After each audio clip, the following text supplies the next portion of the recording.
Hi everybody, it's Claire back with another art journal video.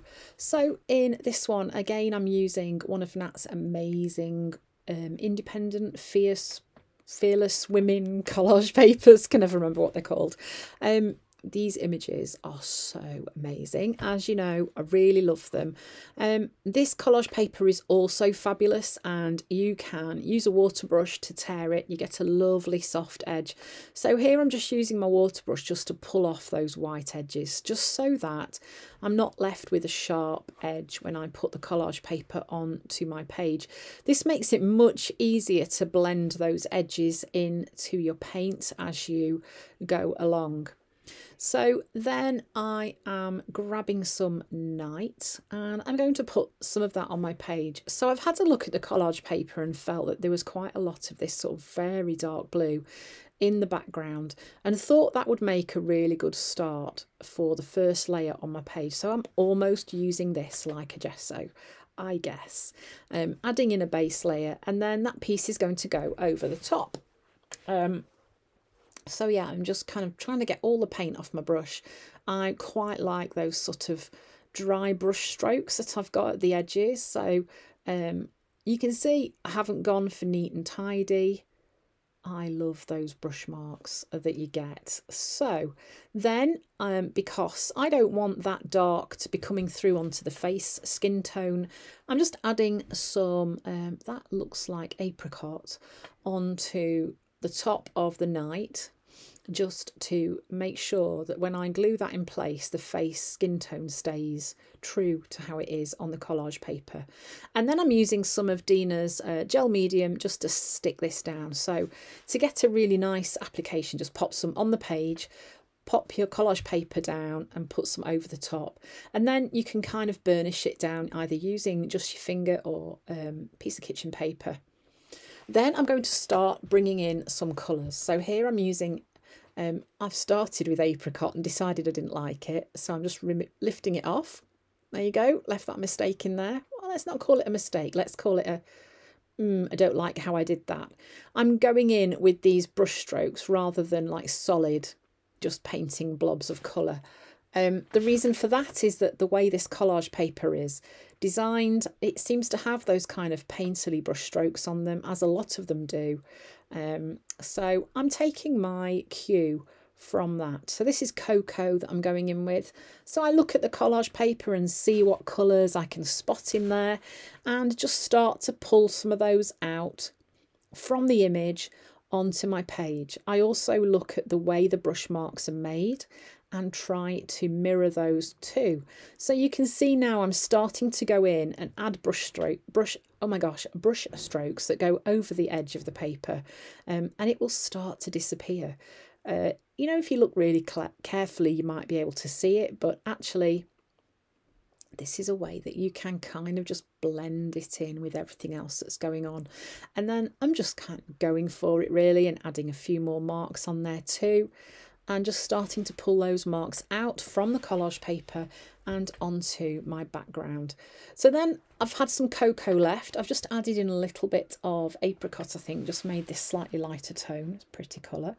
And just pulling some of those marks over the top of the ones that I did first. And I'm just going to carry on building up the marks on the page in this way. So looking at the colours that I can see and thinking, okay, what else can I add? So this is Tangelo. It's a lovely bright orange, not quite as opaque as Tangerine, but a little bit brighter. This colour starts to make it feel like there is, you know, like that golden hour that you get at the end of the day when the sun is going down and it casts a really lovely golden shadow. This is almost like a bit of a golden glow from the sun using this colour. Just across the page like this is kind of making it feel like there's a ray of sun falling across the image.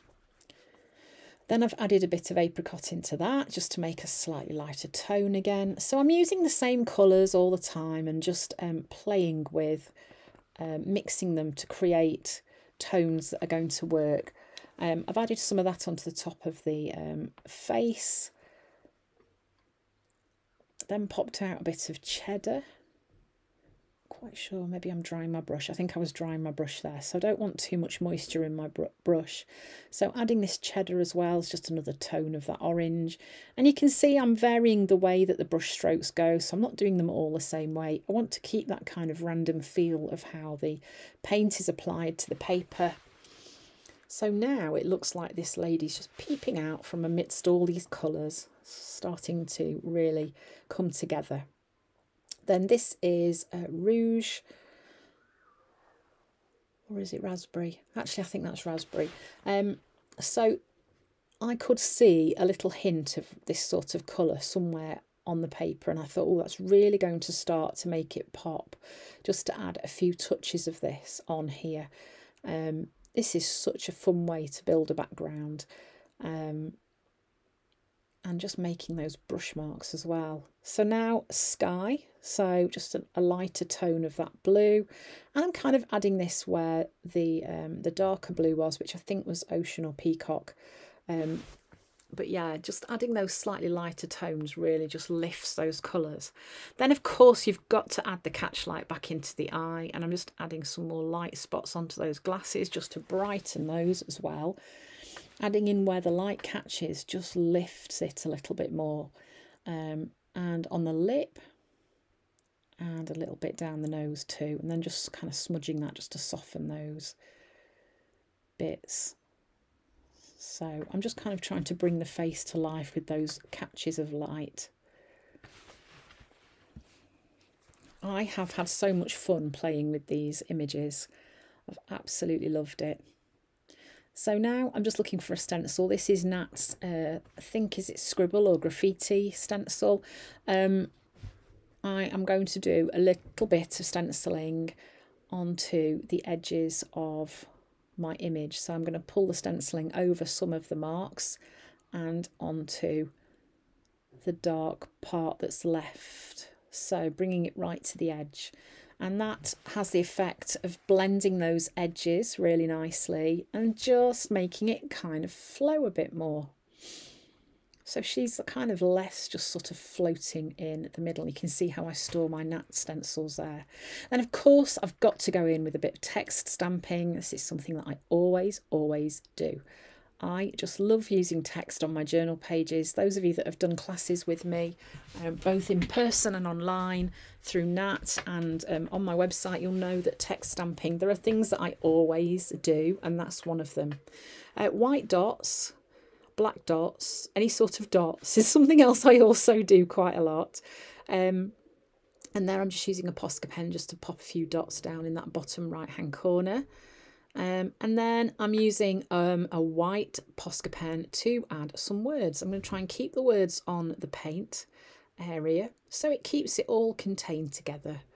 And you will notice that the places where the paint is on the page, that's kind of primed the paper, which means that the pen doesn't disappear as it is there into the craft background. So you just go over it again if that happens. Then a little bit of white text stamping. That also just brings a bit more contrast. And I think, did I do splatters? I'm not sure. Maybe not. No, I don't think so. That was this page done. So much fun to do. I love these collage papers. I am going to try and order some to get on my website, so they should be coming very soon. Thanks for watching, and I hope to see you again soon.